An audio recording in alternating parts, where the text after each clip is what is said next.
आजचा log edit करायसाठी मला रात्रीचे 11:30 ते पावणे 12 वाजून गेले होते, तरीही माझा लॉग एडिट झाला नव्हता. त्याचं कारण कोणतं चला मी तुम्हाला सांगते. बऱ्याच दिवसापासून घरातलं ग्रोसरीचं वगैरे सामान आहे ते सगळं संपलं होतं. काही सामान वगैरे लागलं का घराजवळ एक छोटंसं दुकान आहे तिथे जावं लागत होतं आणि तिथेही काही सामान प्रत्येक अवेलेबल राहत नव्हतं. म्हटलं चला एकदाचं घरात ग्रोसरीचं सामान भरलं का काही तितकं टेन्शन राहत नाही. सरूलाही फ्रूट वगैरे लागत होते 2 दिवसापासून, ते सगळे संपले होते, ते तिला घेऊन दिले होते. नंतर स्वामींच्या मठामध्ये वगैरे गेलो, तिथे नमस्कार वगैरे केला. आता माझी पिल्लू प्रत्येक गोष्टी स्वतःच्या हातानं करायला बघत असे, शूज वगैरे घालणं तिला काही घालून द्यावं लागत नाही. आणि ही अशी भाजी आहे जिचे भाव कधी वाढते नाही आणि कधी कमी होत नाही. बुधवार मार्केट होता, तिथून काही मला सब्जी भाजी वगैरे घ्यायच्या होत्या, त्या वगैरे घेतला. नंतर ग्रोसरीच्या शॉपमध्ये वगैरे गेलो.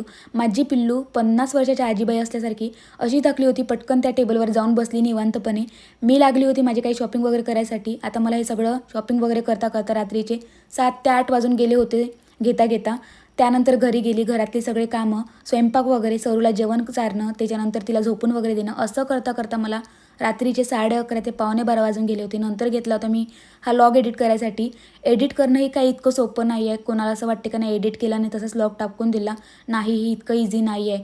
नंतर लॉग एडिट करायला घेतला, तो एडिट केला. व्हॉईस ओव्हर करायला गेली, mobile through direct voice over करते, त्यामुळे थोडं मला प्रॉब्लेम जाते.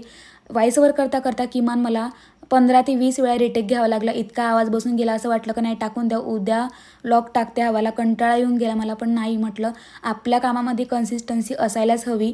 म्हणजे कोणतंही काम आपण मनाने जिद्दीने जर केलं तर त्याचा रिझल्ट खूप छान मिळतो. त्यामध्ये आपल्याला थोडं कष्ट घ्यायला लागते, कारण मेहनतीचं फळ हे खरंच उशिरा मिळते, पण खूप चांगलं मिळते, मला तरी असं वाटते. म्हणून तुम्हीही कोणतं जर काम करत असेल त्यामुळे मनातून आणि जिद्दीने करा, खरंच तुम्हाला त्याचा रिझल्ट खूप चांगला मिळेल. नंतर मला काही अजून येता असं आठवलं होतं का पानं वगैरे घ्यायचेच राहिले, ते वगैरे घेतले. माझी पिल्लू साईडला एक दुकान होतं वाटाण्याचं, तिथल्या शेंगा घेऊन खात होती आणि त्यामुळे मला इतका हसा येत होता, तिला कोणीही रोकटोक करणारं नव्हतं. आणि असा आजचा दिवस होता. चला मग भेटूया नेक्स्ट ब्लॉगमध्ये. Bye bye.